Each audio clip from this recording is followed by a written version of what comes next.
It's Friday, the 29th of April 2022, and I'm back here in my office in Sutherland. And today, with the published stories that we've heard about vitamin D, the conga line of apologists that should own up that they were wrong and admit, Craig Kelly, you were right, and say they were sorry for their abuse and attacks on me, should lengthen substantially. Just firstly, take a step back to January last year. We had this article published in the by 9 News. Chief Medical Officer says Craig Kelly's COVID Facebook posts are not scientifically based. And the article goes on here to talk about how I supposedly had it totally wrong and was putting out dangerous misinformation. The quote goes on, Mr. Kelly has come under repeated criticism in recent days over concerns he is actively spreading misinformation on the handling of the COVID pandemic. Using his social media platform, which has now been banned, Mr. Kelly promotes the use of vitamin D. Really? Promote the use of vitamin D.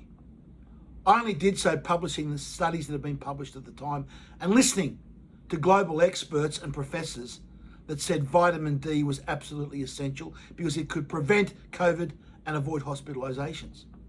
Just have a look how this was reported in the media over 12 months ago. Emma, good afternoon. What's been said? Good afternoon, Davina. Well, Professor Paul Kelly has described the COVID crisis as also being a social media pandemic. It comes amid growing calls for the federal government to publicly denounce Liberal backbencher Craig Kelly for spreading misinformation about COVID-19 on Facebook, a claim the MP denies. The Chief Medical Officer says people should be careful about who they listen to online, and the MP should be careful about what he posts. He needs to decide what is the appropriate thing for a Member of Parliament to be commenting on. I'm not going to talk further about this because it just gives prominence to views that I just don't agree with and are not scientifically based. I would say Paul Kelly is the Kelly to listen to. Yes, take the best possible advice, listen to Paul Kelly.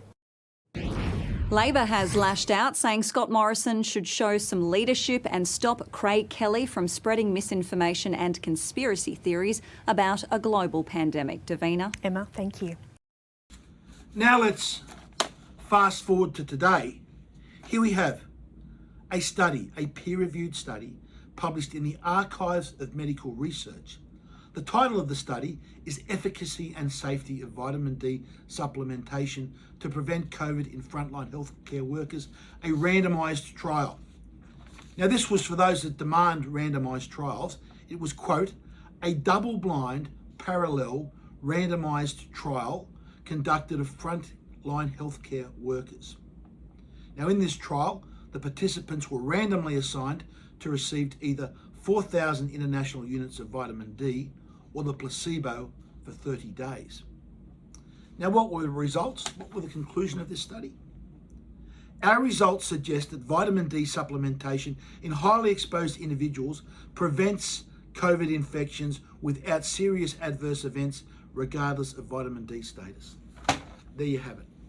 This study found that vitamin D alone supplementation reduced COVID infections by 78%. It also reduced the amount of hospitalisations by 67%. And yet we had these bumbling, incompetent fools like Paul Kelly attacking me. We had Mr. Albanese out attacking me for political gain when they should have been on the evidence and the science and the data at that time, advising every single Australian that was likely to be exposed to COVID to be on vitamin D supplementation.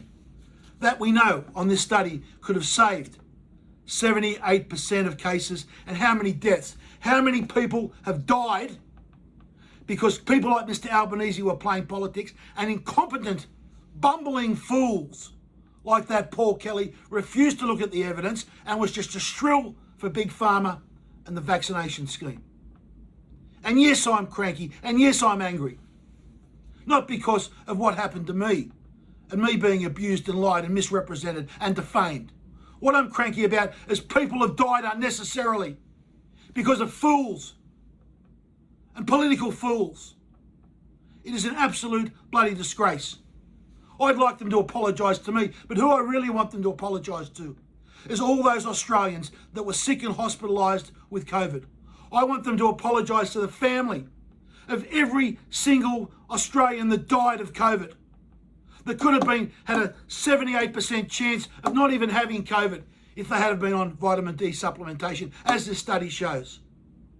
But what we hear from our media today, nothing. Pack of gutless cowards. They won't even report this study because they know they are just as guilty themselves for not looking at the evidence and suppressing the data. Australians have died because of this. The apologies should be given, but they won't.